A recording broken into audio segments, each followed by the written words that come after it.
I wholeheartedly condemn the attacks on temples, including the ISKCON temple, and all the other communal violence that we have witnessed. It is absolutely condemnable, and I'm sure I carry the message of overwhelming majority of Bangladesh who would say this is most unfortunate. But we also witness certain scenes which are very heartening. Madrasa students guarding temples, students from schools and colleges guarding temples, neighborhoods forming collectives together to protect their Hindu neighbors and friends and friends and neighbors from other minority groups.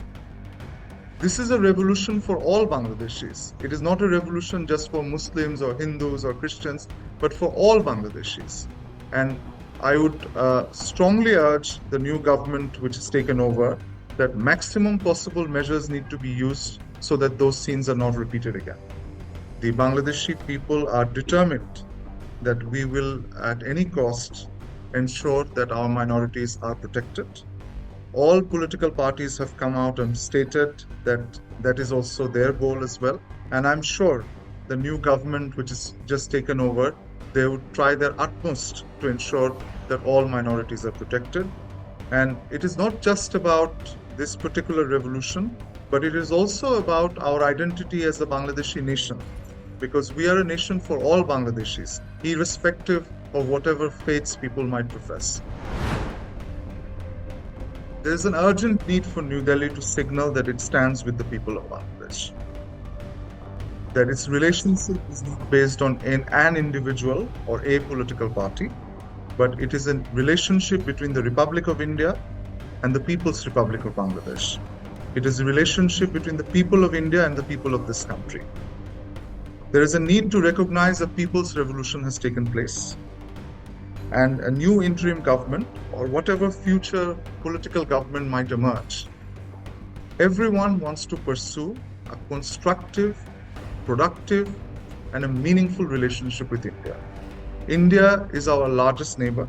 We share a border of over 4,000 kilometers. India stood with us during the War of Liberation.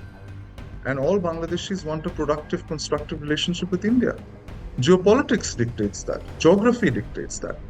But in order to do that, we also need the government of India and the people of India to signal to us that, yes, we are with you.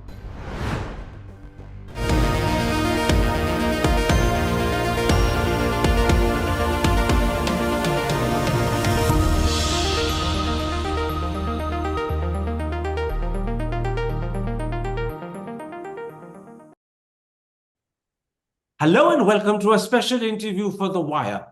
Yesterday evening, Muhammad Yunus was sworn in as the head of the new interim government in Bangladesh, and that on its own is a landmark development.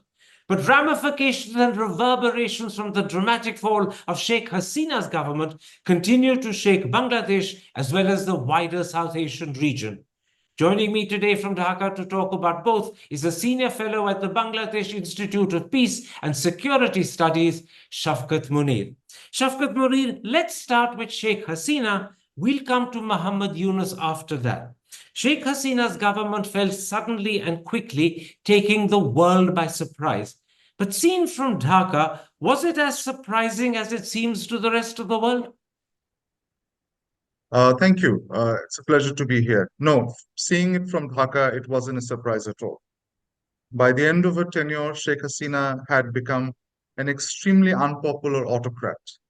And I think the scenes that we have witnessed over the last few days tells you very clearly what her popularity was. Let me say that if I had received this interview request 2 weeks ago or even 4 weeks ago, I would have had to respectfully decline. And you might ask why. I would have had to respectfully decline because if I had given this interview back then under the Sheikh Hasina regime, my mind would have been filled with an Orwellian fear of a midnight knock. I would have to self-censor myself at every step of the way, and I would not be able to speak freely. But today, as I sit before you after this, what I call the Monsson Revolution, I'm no longer gripped by that fear. And that is perhaps our biggest achievement so far. So freedom has been restored, liberties have been regained by the Bangladeshi people. Absolutely. Absolutely. We once again, it feels that we are once again a free country. We weren't even a short while ago. There is a view in Delhi that Sheikh Hasina's fall is not simply the result of a massive student-led protest, but it's been manipulated by Islamic fundamentalist forces, including the Bangladesh Nationalist Party and the Jamaat-e-Islami. To what extent do you agree with that view, and to what extent does that view simply reflect New Delhi's prejudice, what some in India might even call New Delhi's paranoia? Well, let me begin by saying that it is a people's revolution. Let us look at the visuals. Who came out? Students came out. The workers came out. The housewives came out. The children came out. Yes, other political parties also joined because they wanted to reap the benefits from this revolution, because people were united in their condemnation and their sort of outrage against the regime. But to cast it as a revolution which has been basically orchestrated by political parties, or a lot of the other unhelpful commentary that I'm seeing on Indian television, is not really right. It is not a revolution by fundamentalists or radicals. Let us make no mistake about that. It is largely a secular revolution. It's a Generation Z revolution. So I think we need to remember those facts. So the view that the Jamaat-e-Islami or the Bangladesh Nationalist Party have instigated this revolution is incorrect and inaccurate. They may be present, they may be seeking to benefit from it, which political parties tend to do, but they are not the main driving force by any means. Is that what you're saying? Absolutely. They're not the driving force by any means. Yes, like everybody else, they have pledged their allegiance, or they have pledged their solidarity to this movement, but that does not mean that they are driving it. I think it is very clear that the students are at the vanguard of the agenda, and that's why we even have two ministers or two advisors in the new cabinet taken from the students.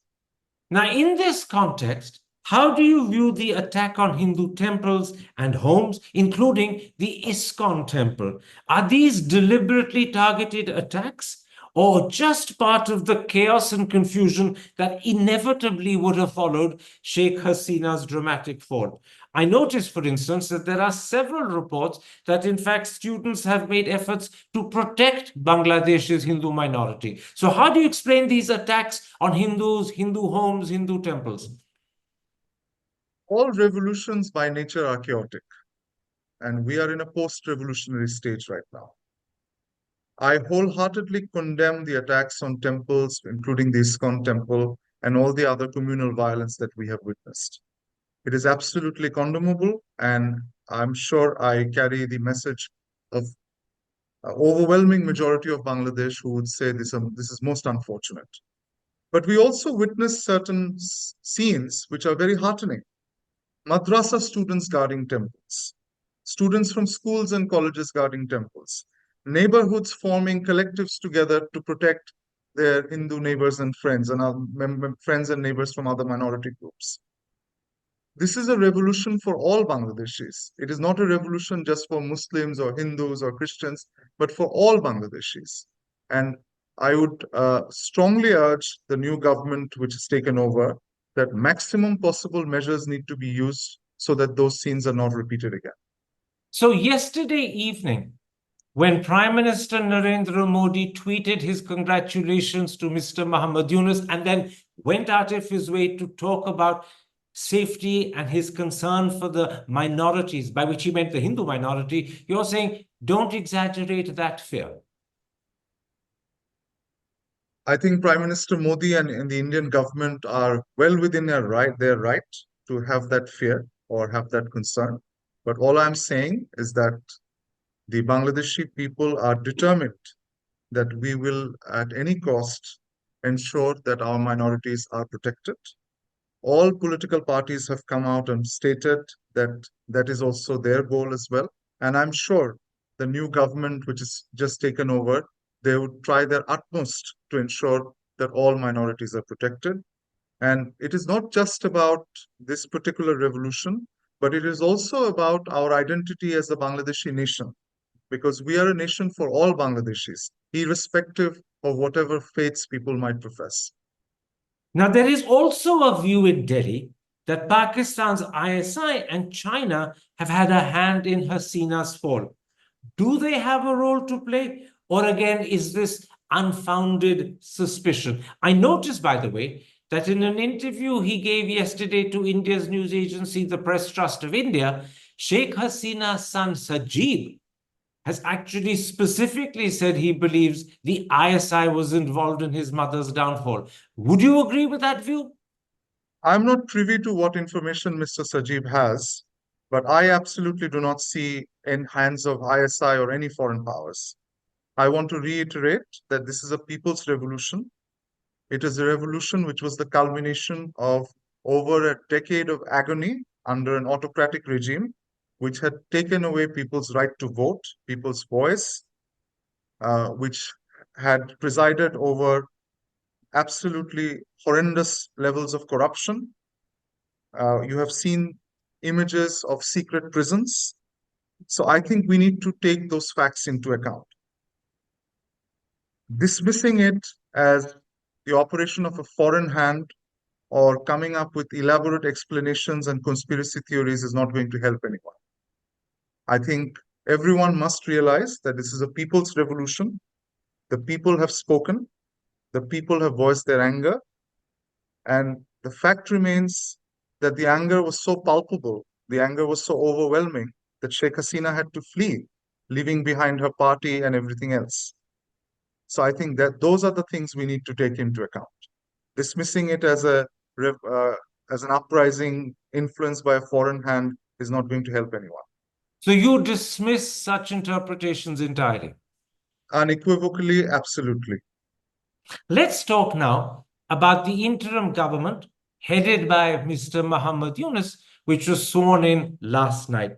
How do you view this interim government? Will it be functioning under the overall tutelage of the army, as many, I imagine, both in Bangladesh and abroad suspect, or will it be truly independent? Let me say, sir, that I don't think tutelage is the right term here. This is an interim government, which is the result of a people's revolution. In order to stabilize the country, in order to establish their writ, they would need support of the army. The army needs to be the backstop of this new government. And the army chief, General Waqaruzzman, has very clearly stated that he would extend wholehearted support to this new interim government. We have also seen statements by other political parties stating the same. But I don't think the army is going to sort of guide this government or influence every decision. It is not like that. There would be an enabling force, there would be a force multiplier, and they would be providing whatever support this government needs. Let me put it like this. In a democracy, the army chief is subordinate to the prime minister. There's no question or doubt about that. Your equivalent of a prime minister in the interim government, although he's called chief advisor, is Muhammad Yunus. Is General Waqaruzzman, the army chief, subordinate to Mr. Muhammad Yunus?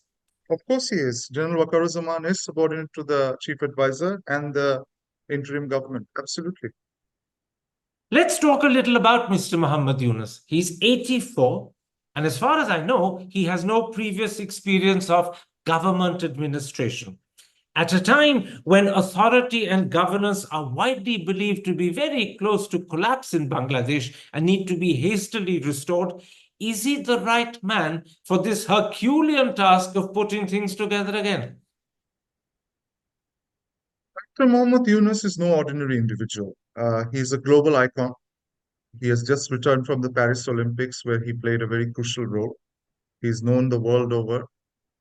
At a time like this, when we have just come out of nearly 16 years of tyrannical autocracy, when the nation is traumatized, when the nation is divided, it is still suffering from the post-traumatic stress of brutal repression.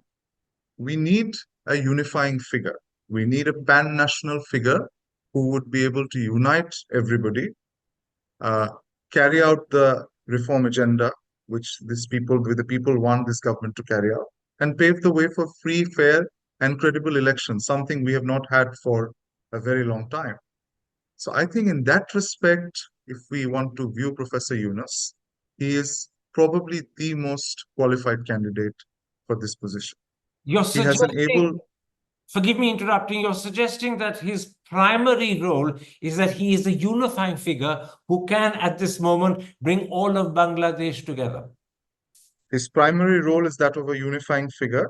He has put together an able team of advisors. I'm sure more advisors would be inducted in due course, and they will help him steer the ship of state. As I have said earlier, the military and other organs of the state, even those of us who belong to the civil society, are here to help him. So I'm sure he would be able to take us in the right direction. Now, reports say that a 16-person interim government has been sworn in. Two of the members of that government are student leaders who were at the forefront of the revolution that removed Sheikh Hasina. What do we know about the other members of this government? What can you tell me about their character, their background, and what they represent? It's a very interesting group. It has a former foreign secretary, it has a former army brigadier and a security analyst, it has a noted human rights defender, it has noted environmental activists, noted electoral right activists. So it's a combination of professionals, of students, and leading civil society domains. So I think I'm quite confident that they have the ability to take the country into the right path and help us um, realize the dreams of this revolution, carry out the reforms. But obviously, I'm quite sure the new people will be inducted in due course. But I'm quite confident that they have the ability, they have the experience, they have the maturity to be able to do the job. Are there any members of the Jamaat-e-Islami or the Bangladesh Nationalist Party who are members of the interim government? To the best of my knowledge, none of the members of the interim government have any links to BNP or the Jamaat-e-Islami. Now, newspaper reports, both I imagine abroad, but perhaps in your own country as well, are saying that Bangladesh faces two key priorities at the moment. The first is policing and law and order. The second is reviving the economy. Which do you believe will be the priority for Mr. Yunus? I noticed that in the comments that he's made shortly after his arrival in Dhaka yesterday, he's spoken repeatedly and emphatically of the need for discipline. Does that mean ensuring law and order, ending any threat of violence or looting is going to be his top priority, at least His top, initially? his top priority right now is ensuring law and order, bringing back stability, ending all kinds of anarchy and arson, stabilizing the country. That is the topmost priority for the new government. But you're absolutely right. We are also in very precarious economic condition. And I think there is an urgent need to stabilize the economy and deal with the economic woes. We have a former central bank governor who is likely to be entrusted with this task. So I'm quite confident that they would be able to do that in the near future. Now, it's called an interim government, but the question is, how long is it likely to last? Could it be there for a year, maybe even two? It is hard to say at this point what would be their tenure, but they have to carry out reforms. They have to put the country back on track and then pave the way for free, fair, and credible elections. Let us see what happens in the coming days, but it is not very clear yet what their official tenure would be. It could be 1 year, it could be less. We don't know yet. How difficult in the present circumstances will it be to organize truly free and fair elections? It will take a bit of time. It will take a bit of time. We need time for the country to stabilize. We need the law and order situation to improve. We need the election commission to be completely overhauled. We also need the electoral process to be put back on track. Let's remember that Sheikh Hasina did not allow this country to have a free, fair, and credible election since 2014. So a total of 3 flawed elections took place, including one in January this year, and the entire integrity of the electoral process was compromised. So I suspect it will take a little bit of time for the government, new interim government, to renew that process, to refresh that process, and to ensure that next time elections are held, people like me and many others are able to vote. I was quite struck by a comment by Professor Yunus that all the young people who are in this movement have never voted because we have never had an election since 2014. Tell We me this. voted. Yeah. Sorry, please carry on. No. I said we voted. I voted as well in some of these elections, but it was meaningless. The vote wouldn't count. The result was preordained. Tell me this. Would the public mood in Bangladesh welcome Awami League as a party contesting the elections whenever the elections are held? Would they welcome Sheikh Hasina returning and standing as a candidate? Hassan Sajib, in that interview to PT, has indicated that she will go back to Bangladesh at some point. Earlier, he'd been telling the Indian media she's not going to ever go back. But he now says he's changed his mind. She's changed her mind because of developments in the last 2-3 days. So would the public mood in Bangladesh welcome the Awami League contesting and welcome Sheikh Hasina contesting? If the public mood had been permissive of Sheikh Hasina contesting the next election, she would not have to flee on 45 minutes' notice. I think that itself is a very clear marker of where the public's mood is. I don't think the public are in any mood to see Sheikh Hasina returning and contesting in the election.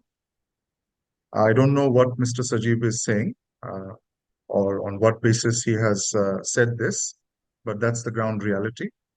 And that's, I think the people have made that very clear through their protests and through the slogans they have chanted and the images that we have seen over the last few days. What about the Awami League as a party? Would they welcome it contesting elections? I don't think there should be any problem with Awami League as a party contesting the election, but the party of Awami League is currently in complete disarray.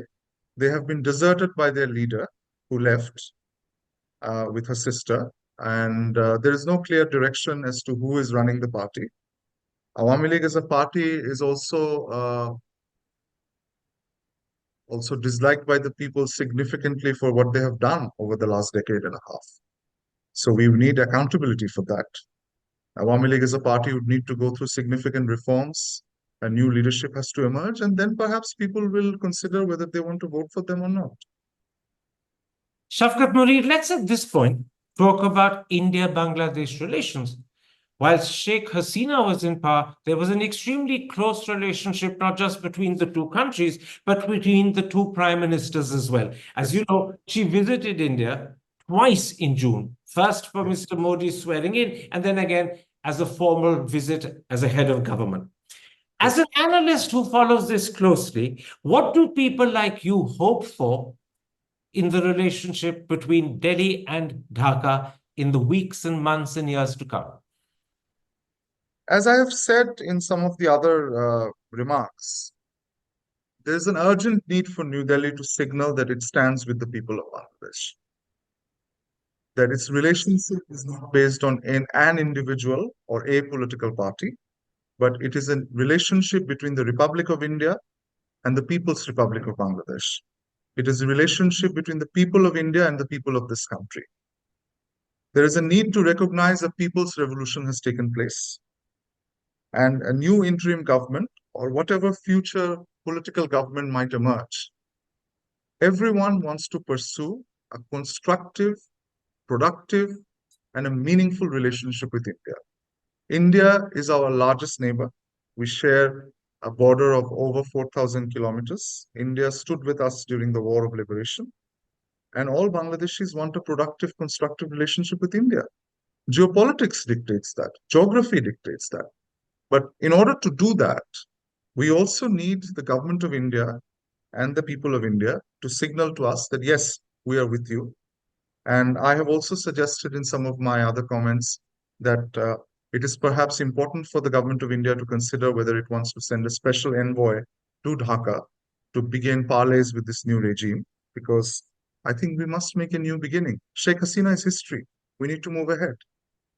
So your message to New Delhi is you had a very warm, close relationship, a very special relationship with Sheikh Hasina, but that is now history. A new chapter has opened in Dhaka, and you need to respond to that new chapter. And the first thing you're suggesting is send a special envoy to Yes. establish to people in Dhaka that you too want a close relationship with us, you want to understand us, and you want that relationship to grow. So your message is, a new chapter has opened, send a special envoy. My message is a new chapter has opened, a new dawn has broken. Let us begin afresh. There are certain concerns, I suppose, as a result of interviews that he gave before he became head of the interim government, where Mr. Yunus expressed reservations about Delhi's support for Sheikh Hasina. He didn't seem that he believed this was the right relationship.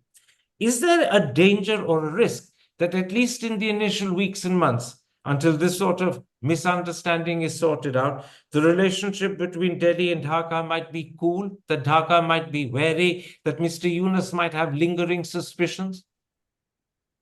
No, I think Mr. Yunus or Professor Yunus, in many ways, sort of channeled what a lot of people in Dhaka felt back then, or even to some degree until now, that New Delhi's relationship was more with Awami League and Sheikh Hasina. But I think there's an opportunity to break that perception, as I said, by signaling that India wants to begin afresh. We have a very capable individual who's likely to become the new foreign minister. He's a former foreign secretary. He has extensive experience dealing with Indo-Bangladesh relations, including a long stint as Deputy High Commissioner in Kolkata. So I think we are in very capable hands of people who believe in the importance of the Indo-Bangladesh relationship and people who would want to take it forward. But we also need India to signal that it is prepared to work with the new interim government. And I'm quite heartened by Prime Minister Modi's statement that he wants India to work with Bangladesh for a productive relationship of security and development. I think that's a good message. But let us work on that. Let us, as I said, let us put past perceptions and differences and issues aside, and let us begin afresh. But could there be any hesitation or reservation on the part of Mr. Yunus? I mean, all the interviews of Dr. Yunus that I have seen given to Indian media in the run up to the formation of the interim government, I did not see any hesitation. Hi, I'm Karan Thapar. Over the last few years, I hope you've been watching my program, The Interview on the Wire.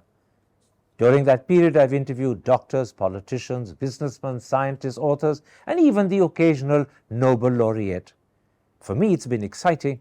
I hope it's been enjoyable for you. But these, as you know, are tough times, and if this program is going to remain bold, independent, and sometimes even defiant, then I think we need your support. At the end of the day, it's a truism, but editorial independence is best defended by the viewers. So if you would like this program to remain the way it is, forthright, outspoken, and interesting, then would you consider supporting us? All you have to do is to click on the description at the bottom. But more than anything else, I hope you will continue to watch the interview. Your viewership means an awful lot to me.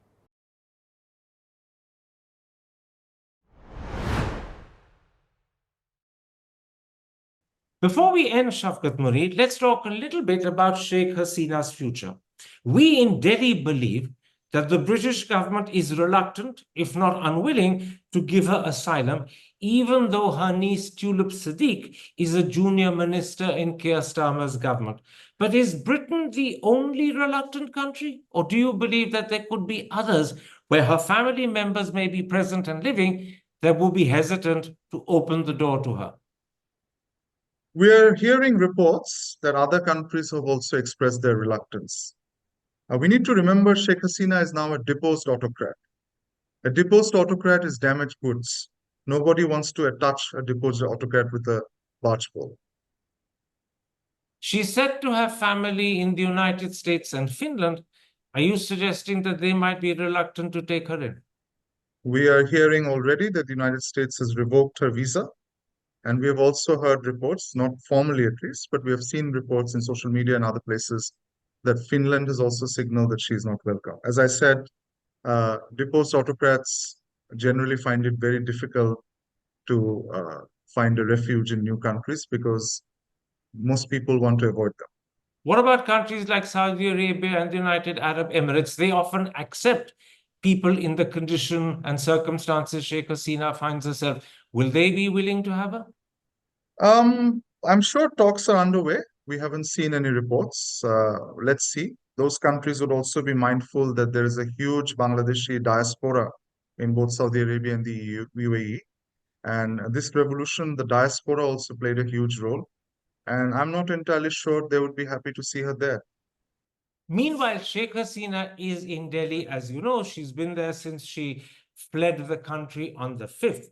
And Sheikh Hasina's daughter lives in Delhi, where she is the regional head of the World Health Organization.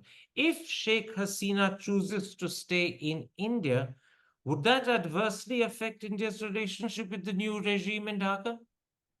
We have seen statements by students who have said that they're not pleased that Sheikh Hasina has fled to Delhi and has found shelter there. We are yet to see any statement by the interim government. Let us see what they say. But we have to wait and see. But yes, we have seen statement by students earlier who have expressed their unhappiness about Sheikh Hasina finding refuge in Delhi. So the students at least have expressed that they are unhappy. They do not want her to stay permanently in India. Yes, we have seen some statements of that nature. My last question, will the new government or public opinion in Bangladesh, or maybe specifically the students, seek Sheikh Hasina's extradition? We do not know yet. As I said a little while earlier, that there is a certain degree of angst, at least among the student population, that she has fled to India and she has found refuge there. There has been no specific talk about extradition. It's a legal matter, so we have to wait and see. And it is for the new interim government to answer that question, but we have to wait and watch. But do you think the public mood that wants justice, and maybe there are several elements of the public mood that want revenge, would go so far as to demand extradition, whether it's from India or any other country that she ends up in? Public mood is extremely ugly right now. The public want accountability. The public want justice. We are yet to even determine how many people were actually killed over the course of this movement that spanned over a month. So I think, yes, public would want justice. Public would want accountability, and an accountability for all the atrocities committed over the last 1 month and during the entire tenure.